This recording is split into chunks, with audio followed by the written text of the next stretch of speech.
Two things first before I get into the detail of this. First of all, I want to say that principles are fluid and are affected by culture and context. This may sound strange. Surely principles are set in stone. Well, I'm going to argue that they change over time. 250 years ago, many so-called principled people found that the slave trade was acceptable. 100 years ago, being sent to prison for practicing homosexuality was supported by the British public. 60 years ago, children with some special educational needs were described as uneducable and retarded and weren't even allowed to go to school. When I was teaching in the 1970s, corporal punishment wasn't just tolerated, it was encouraged. And now we wouldn't dream about beating up children, but that was the practice just in the 1970s.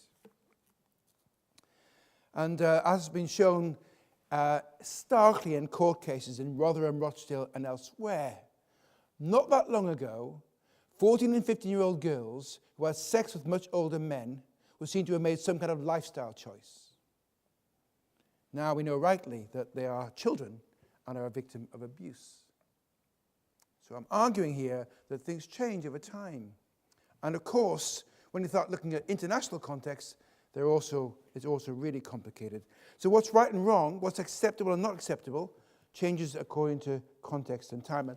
And there may be things now that we do and accept that in 20 years' time we'll think, how do we tolerate that? It's quite possible. So we have to accept the fact that things change. We can't just say that they're set in stone.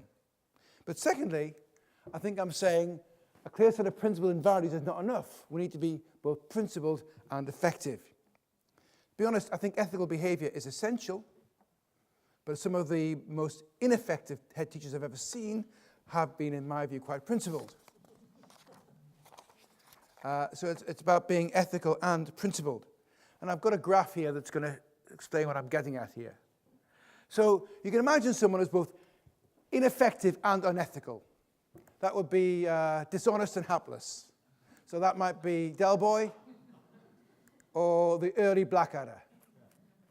Okay, that's not a good place to be. And you can imagine someone who's principled but ineffectual, and you might think of all kinds of people. I've suggested Michael Foot might fall into that category when he was leader of the Labour Party. Then you can imagine people who are ruthless, deceitful, and pragmatic, Machiavellian in their approach. And then I think maybe the Premier of Russia might fit into that category. And then authentic and efficacious, effective and ethical. And I think someone like Nelson Mandela would fit into that category, because Nelson Mandela was very principled, but he was very astute. He knew what to focus on, and he got things done. Now, you may have read recently about some research done by Ben Laker and Co. and the Centre for High Performance.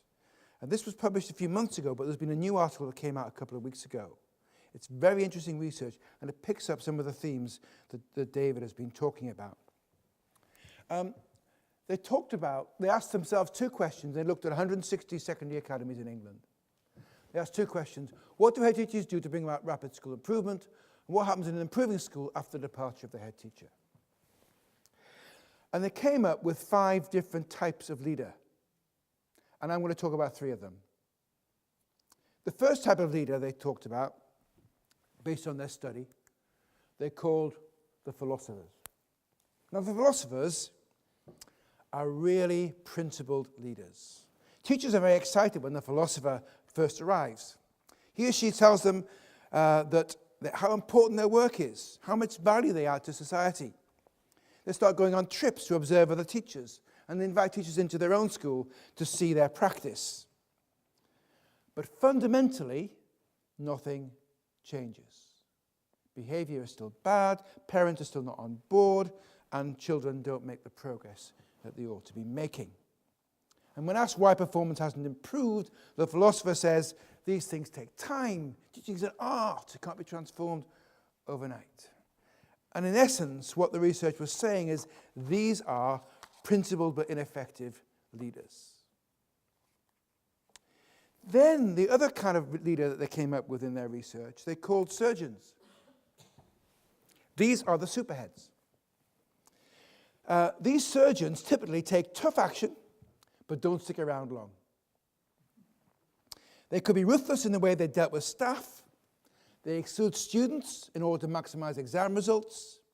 They're skilled at the quick fix. They focus not so much on the children and their learning, but on what is needed to do well in the accountability system, whatever it takes. And they bring about immediate improvement. They bring about immediate improvement in results. But these results are not sustained after departure. So here we have leadership that is not principled, is initially effective, but in the end isn't even effective. The most successful approach that they talked about was what they called the architects. The architects took a more holistic view of what it takes to move a school in the right direction. They focus on teaching and leadership. They introduce coaching and mentoring and the development of programs. They do other things too. They bring in systems to improve behavior and to manage tracking of children's progress effectively.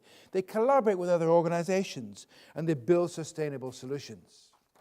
Now, interestingly, the surgeons, the superheads, were typically paid much more than the architects. Interesting also, the surgeons were more likely to receive a government honor such as a knighthood or a damehood. I'll get my coat. Shortly after the surgeons leave, the school's results dropped by an average of 6%, and it takes them years to recover. By contrast, when the architects leave, the school carries on improving for the next 3 years. It's interesting, though. In many of these cases, the architect nearly gets dismissed by the governing body because within the first 2 years, there hasn't been any significant improvement in academic results. Bringing in David's point, it takes 3 to 5 years. You need to have other indicators of progress rather than necessarily short-term gains. So this is principled and effective leadership. And it's sustainable. You just don't get a knighthood or a damehood for it. So leading with principles is desirable. It's not as straightforward as it seems. Principles change over time, and we need to combine principles with effectiveness. Neither Michael Foot nor Machiavelli, and certainly not Del Boy. But I'm going to suggest there are 5 things we should be thinking about and addressing based on my own experience of leadership. And in the last 15 minutes, I'm going to talk about those 5 things. Keep the focus on moral purpose and social justice is the first one. There's been a lot of talk recently about social mobility and the importance of social mobility. And I think that's relevant. And in all my experience in education over 40 years is about the main focus of education should be to address the corrosive impact of poverty. All my instincts tell me that that's the most important thing. And it's not just economic poverty. It's also how you escape poverty from a poverty of ambition and from a poverty of experience in terms of life-enhancing opportunities in sport and the arts and travel that some children get and some children don't get. But when we talk about social mobility, that's great. I like social mobility. It's a good idea. But what we're talking about often is getting clever, poor children to get top jobs. That's great. But it's for me, it's not just about social mobility. For me, it's about social justice. And that's more than just getting clever, poor children to get top jobs.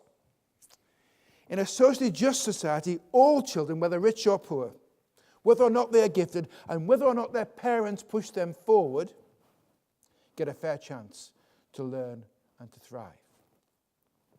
So the moral and principled imperative in an education system is to focus our efforts and our talent on those children from the most deprived backgrounds, especially.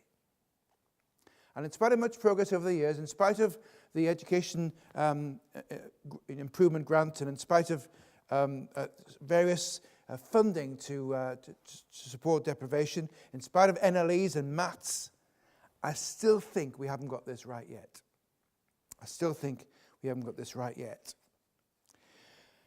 The more, on the one hand, you give school leaders responsibility for leading the whole system, for sorting out admissions, for supporting school improvement, in other schools as well as their own, and on the other hand, judge their whole career success on how their own school performs, the more you'll get social equity challenges.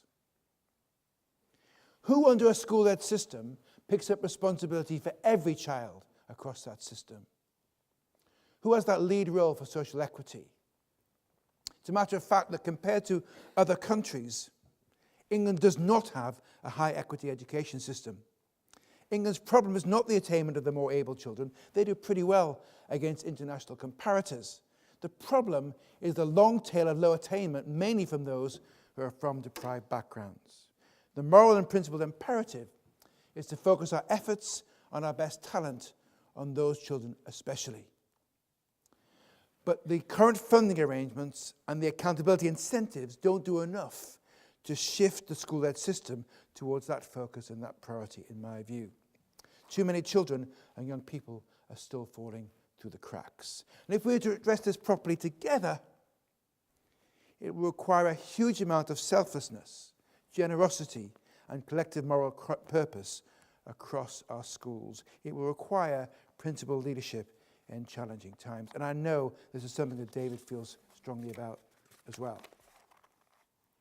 Now, of course, we do some great things, and we tackle disadvantage really well. And it was great to see this year the progress made in primary schools in Birmingham in terms of narrowing that gap, and also the relative success of the secondary schools this year. But it's still a big issue, and we have to focus on social justice, not just social mobility. Secondly,